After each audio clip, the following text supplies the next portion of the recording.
Side खबरों के लिए सब्सक्राइब करें फ्लेम मीडिया और उसके बाद बेल आइकन को प्रेस करें ताकि सबसे पहले आपको मिले एक्सक्लूसिव खबरें।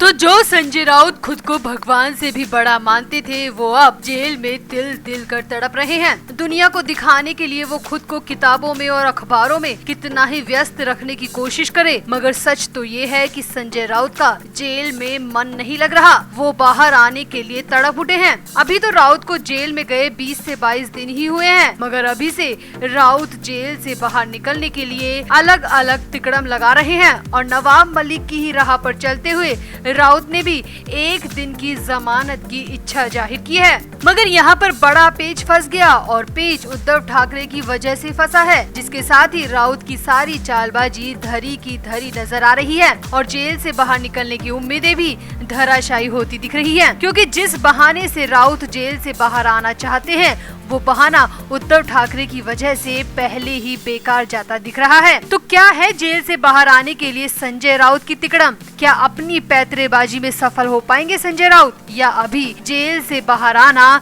राउत के लिए संभव नहीं है? आपको बताते हैं सब। आप भी वीडियो को शेयर करें और संजय राउत की इस नई तिकड़म पर अपनी राय कमेंट बॉक्स में जरूर दें। आगे बढ़ने से पहले आपको बता दें कि नीतू की पलटन का नया व्लॉग आ गया है, जिसे देखने के लिए नीचे डिस्क्रिप्शन में दिए लिंक पर क्लिक करें। सपोर्ट करने के लिए लाइक, शेयर और सब्सक्राइब भी जरूर से जरूर करें। तो संजय राउत 8 अगस्त से मुंबई की ऑर्थर रोड जेल में बंद हैं और 22 अगस्त को सुनवाई में कोर्ट ने एक बार फिर से राउत को 5 सितंबर तक के लिए जेल में न्यायिक हिरासत में भेजा है और 5 सितंबर तक राउत को जेल में रहना पड़ेगा। 1034 करोड़ के पात्राचौल घोटाले में जेल में बंद राउत के लिए इसी दिन वकील जमानत की अर्जी भी कोर्ट में लगाएंगे, मगर लगता नहीं है कि जमानत मिलेगी, क्योंकि पीएमएलए एक्ट में नवाब मलिक और अनिल देशमुख को भी अभी तक जमानत नहीं मिल पाई है। अब आपको याद ही होगा कि पिछले दिनों 10 जून को राज्यसभा चुनाव के लिए नवाब मलिक और अनिल देशमुख ने 1 दिन की जमानत की याचिका की मांग कोर्ट से की थी। मलिक और देशमुख विधायक होने के नाते अपना वोट कास्ट करना चाहते थे, मगर कोर्ट ने दोनों को ही जमानत देने से इनकार कर दिया था। इसके बाद 20 जून के लिए एक बार फिर से मलिक और देशमुख ने 24 घंटे की जमानत की गुहार लगाई थी, मगर इस बार भी कोर्ट ने साफ साफ इनकार कर दिया था। अब मलिक और देशमुख की ही तर्ज पर संजय राउत भी चल पड़े हैं। जी हाँ, जेल में बेचैनी में रात दिन काट रहे संजय राउत भी अब 24 घंटे यानी कि 1 दिन की जमानत चाहते हैं। 1 दिन के लिए जेल से बाहर निकलकर खुली हवा में सांस लेना चाहते हैं। तो सूत्रों के हवाले से आ रही खबरों के मुताबिक संजय राउत ने इच्छा जताई है कि वो कोर्ट से 1 दिन की जमानत की इल्तिजा करें। सूत्रों की माने तो जेल में मिलने आए अपने वकील से संजय राउत ने 1 दिन की जमानत का जिक्र किया और उसकी वजह अपने परिवार और बूढ़ी मां को बनाने को कहा है।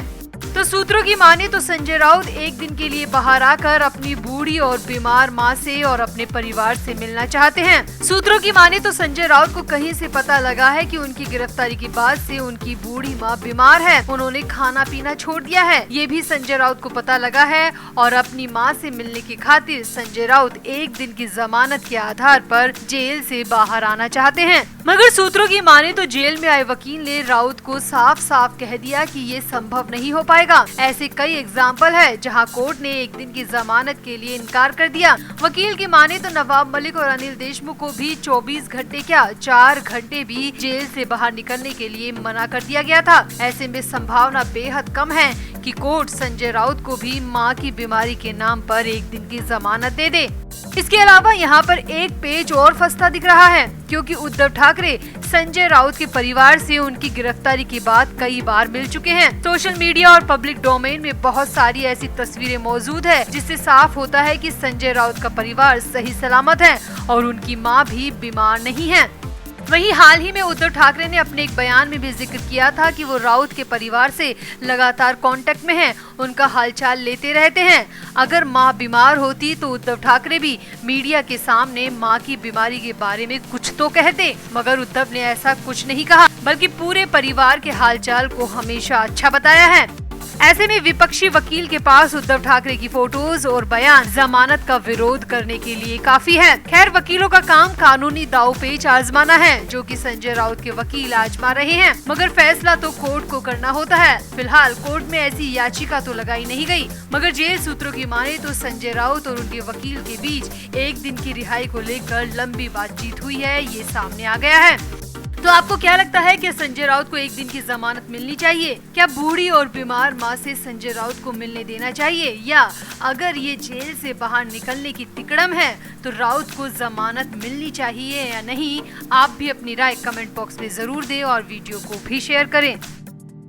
आगे बढ़ने से पहले आपको बता दें कि नीतू की पलटन का नया व्लॉग आ गया है, जिसे देखने के लिए नीचे डिस्क्रिप्शन में दिए लिंक पर क्लिक करें। सपोर्ट करने के लिए लाइक, शेयर और सब्सक्राइब भी जरूर से जरूर करें। तो भ्रष्टाचार और वसूली के आरोप में जेल में बंद महाराष्ट्र के पूर्व गृह मंत्री अनिल देशमुख शुक्रवार यानी कि 26 अगस्त को कारागार में बेहोश पाए गए।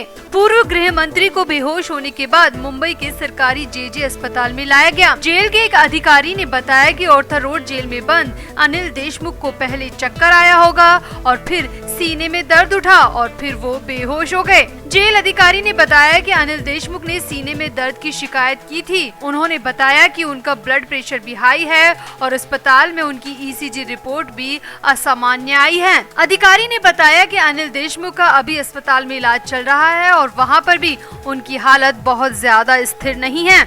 अब ये तो जेल के अधिकारी बता रहे हैं, मगर सूत्रों की माने तो अनिल देशमुख के बेहोश होने की वजह कुछ और है। जी हाँ, जेल सूत्रों की माने तो अनिल देशमुख 26 अगस्त की सुबह से ही बेचैन थे और खबर तो ये भी आ रही है कि 25 अगस्त को भी अनिल देशमुख रात में सोए नहीं थे। सामने आया है कि वो बार बार अपनी बैरक के अंदर चक्कर काट रहे थे। बेहद कम बोलने वाले देशमुख कुछ बड़बड़ा भी रहे थे और उनके चेहरे पर घबराहट थी, जैसे कि उन्हें किसी बात का डर सता रहा है। सूत्रों की माने तो 26 अगस्त की दोपहर के वक्त अनिल देशमुख ने ना तो खाना खाया और ना ही जेल से जुड़ी किसी भी एक्टिविटी में वो शामिल हुए। और सबसे बड़ी बात जो सामने आ रही है वो ये है कि सुबह के खाने के बाद उन्हें किसी ने भी नहीं देखा। शाम के करीब 7 बजे उन्हें साथी कैदी ने देखा और तब वो जमीन पर गिरे हुए थे।